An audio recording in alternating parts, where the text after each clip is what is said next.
आज हम रसूलपुर के बहुत ही प्रतिष्ठित शैक्षणिक संस्थान में हैं, जो शायद परिचय का मोहताज नहीं है। यह संस्थान शिक्षा के क्षेत्र में काफ़ी अग्रसर रहा है और काफ़ी लंबे समय से इस इलाके के शिक्षा विकास में अपना योगदान दे रहा है। सबसे पहले सर का परिचय कराएंगे। सबसे पहले सर बहुत बहुत स्वागत है बिहार लाइव न्यूज़ से जुड़ने के लिए। एकदम बहुत बहुत स्वागत आपका भी। सर हम जानना चाहेंगे, चूँकि इस बार जो है हिंदी दिवस के शुभ अवसर पर कई कार्यक्रम का आयोजन हो रहा है और गोवर्धन विद्यापीठ की बात करें तो शुरू से यह विद्यालय जो है अनुशासन, संस्कार और गुणवत्तापूर्ण शिक्षा को लेकर के काफ़ी क्षेत्र में प्रतिष्ठित स्थान प्राप्त करता रहा है। तो इस विद्यालय का अभी तक क्या उपलब्धि रही है, जरा इस पर थोड़ा सा प्रकाश डालें। स्कूल किसी भी बच्चों को शिक्षा के लिए बनाया जाता है और विद्यालय जो है उसका बेस या नींव जो है वो शिक्षा और डिसिप्लिन पे होना चाहिए। तो कोई भी विद्यालय यही कोशिश करता है कि जो बच्चे उसके हों वो शिक्षित हों और डिसिप्लिन हो। तो ये भी स्कूल उसी और सब स्कूलों की तरह ही है और उसी पे ये काम करता है। सर इस स्कूल की अगर प्रमुख विशेषताओं के बारे में हम लोग आपसे कुछ जानकारी लें तो क्या कुछ बताएंगे, क्या मतलब डिफरेंट फीचर्स है इस स्कूल का? इस समाज में हर एक तरह के लोग हैं। हर एक तरह के लोगों का मतलब है कि हर एक के पास अपनी अपनी पैसे देने की कैपेसिटी है। तो इस विद्यालय में दो तरह के विद्यालय चलाए जाते हैं, एक हिंदी माध्यम में और एक इंग्लिश माध्यम में। दोनों के अपने अपने सेट ऑफ टीचर्स हैं और हिंदी माध्यम की फ़ीस काफ़ी कम है। इंग्लिश माध्यम का जो है उसकी फ़ीस एक एवरेज फ़ीस है या बिलो एवरेज फ़ीस है। कोशिश की जाती है कि बच्चों को कम से कम खर्च में हम एक अच्छे नागरिक या अच्छे शिक्षित बच्चे बना सकें। तो इसी में एक प्रयास है। विद्यालय में बच्चे डिसिप्लिन रहे इसकी भरपूर कोशिश की जाती है, इसलिए नियम थोड़े सख्त बनाए गए हैं। सर इस संस्था के बारे में थोड़ा सा, चूँकि आपका कोई मतलब सोशल एजुकेशनल कोई रजिस्टर्ड ट्रस्ट भी है जिससे यह जो है इसका संचालन होता है। मेरे पिताजी का नाम डॉक्टर दिनेश कुमार ओझा है और वो एक रिटायर्ड सिविल सर्जन है और अभी हम लोग का परिवार मीरा हॉस्पिटल में काम करता है। ये हमारे पारिवारिक, यहाँ पे हमारी पारिवारिक पृष्ठभूमि रही है। हमारे सारे परिवार के लोग इस जगह पे पैदा हुए, बड़े हुए।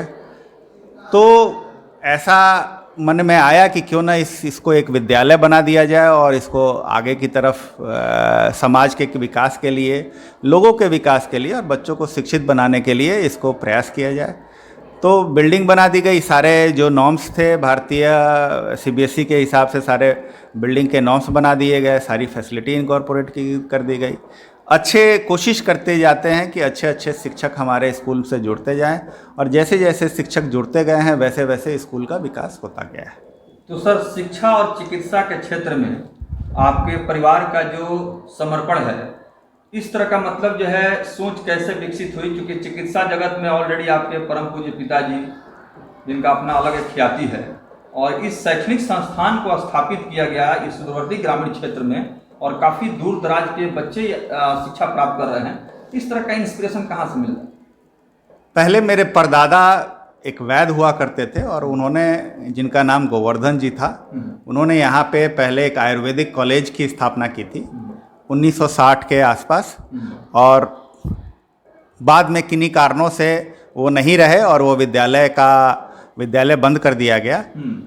तो उन्हीं की याद में, उन्हीं को याद करते हुए हमने ये सारे परिवार के लोगों ने ये डिसाइड किया कि हम लोग गोवर्धन विद्यापीठ के नाम से स्कूल का संचालन करेंगे।